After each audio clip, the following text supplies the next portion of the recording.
কখনো আল্লাহর কাছে কিছু চাইলে দোয়াটা এইভাবে করবেন, আল্লাহ আমাকে একটা ঘর দাও, এটা বললেন না। বলবেন আল্লাহ আমাকে একটা শান্তির ঘর দাও। কারণ ঘর পাইলাম যদি শান্তি না থাকে, সে ডুপ্লেক্স বাড়ির দাম কি?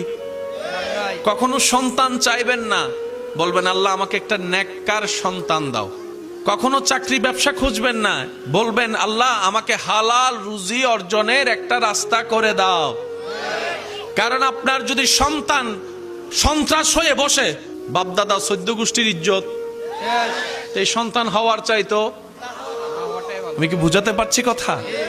এবার দেখেন আল্লাহ এমন দয়াবান, যারা নামাজ পড়ে তাদেরকেও দেয়, যারা নামাজ পড়ে না তাদেরকেও দেয়।